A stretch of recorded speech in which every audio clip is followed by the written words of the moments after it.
घोटाळ्यामुळे जामीन मिळाल्यानंतर सूरज चव्हाण मातोश्रीवर गेलेले आहेत। जामीन मिळाल्यानंतर खिचडी घोटाळ्या प्रकरणी अटकेत असलेल्या सूरज चव्हाण यांना हायकोर्टाकडून दिलासा मिळालेला आहे। त्यांना जामीन मिळालेला आहे। जामीन मंजूर झाल्यानंतर उद्या या संदर्भात सविस्तर बोलणार असं सूरज चव्हाण यांनी म्हटलं होतं आणि आता सध्या ते मातोश्रीवर गेलेले आहेत। कथित खिचडी घोटाळ्याचा आरोप होता। सूरज चव्हाण हे ठाकरेंचे निकटवर्तीय, विशेषतः आदित्य ठाकरे यांचे ते निकटवर्तीय आणि जामीन मिळाल्यानंतर आता सूरज चव्हाण मातोश्रीवर पोहोचलेले आहेत आणि आदित्य ठाकरे आणि सूरज चव्हाण यांची ही गळाभेट मातोश्रीच्या परिसरातली।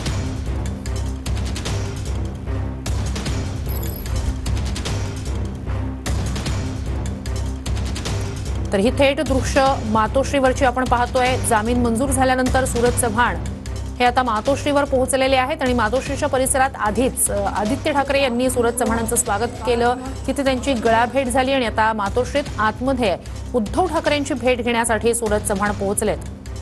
कथित खिचडी घोटाळ्याचा, कोरोना काळातील कथित खिचडी घोटाळ्याचा आरोप सूरज चव्हाण यांच्यावर होता।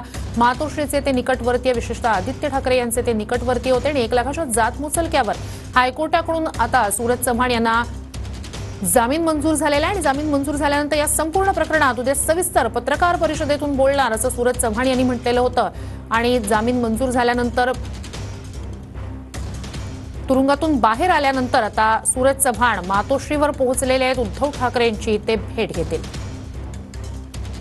तर मातोश्रीच्या परिसरात दाखल होताच आदित्य ठाकरे यांनी सूरज चव्हाण यांचं स्वागत केलं। त्यांची ही गळाभेट आपण टीव्ही स्क्रीनवर उजवीकडे पाहतोय।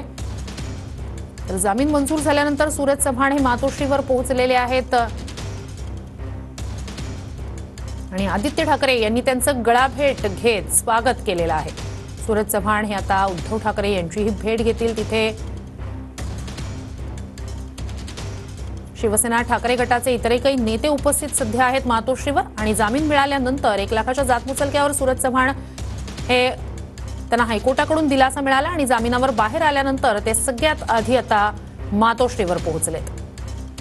तर कोरोना काळातील कथित खिचडी घोटाळ्याचा आरोप सूरज चव्हाण यांच्यावर करण्यात आलेला होता। या संदर्भात किरीट सोमय्या असतील आणि इतरही काही नेत्यांनी कथित खिचडी घोटाळ्याचा आरोप केलेला होता। सूरज चव्हाण यांना त्या संदर्भात अटक झालेली होती। त्यांच्या घरासह इतरही कार्यालयांवर धाड पडलेली होती, छापेमारी झालेली होती। या सगळ्यानंतर सूरज चव्हाण यांना अटक झालेली होती। या सगळ्या प्रकरणी ते तुरुंगात होते आणि आता 1 लाखाच्या जातमुचलक्यावर त्यांना जामीन मिळाला। त्यानंतर ते मातोश्रीवर पोहोचले आणि त्यावेळेला आदित्य ठाकरे यांनी सूरज चव्हाण यांची गळाभेट घेत त्यांचं स्वागत केलंय। तर सूरज चव्हाण सध्या मातोश्रीवर पोहोचलेले आहेत। उद्धव ठाकरेंची ते भेट घेतील। यावेळेला इतरही काही महत्त्वाचे ठाकरे गटाचे नेते सध्या मातोश्रीवर उपस्थित आहेत। कोरोना काळातील कथित खिचडी घोटाळ्याचा आरोप सूरज चव्हाण यांच्यावर झालेला होता। ते आदित्य ठाकरे यांचे निकटवर्तीय, मातोश्रीचे निकटवर्तीय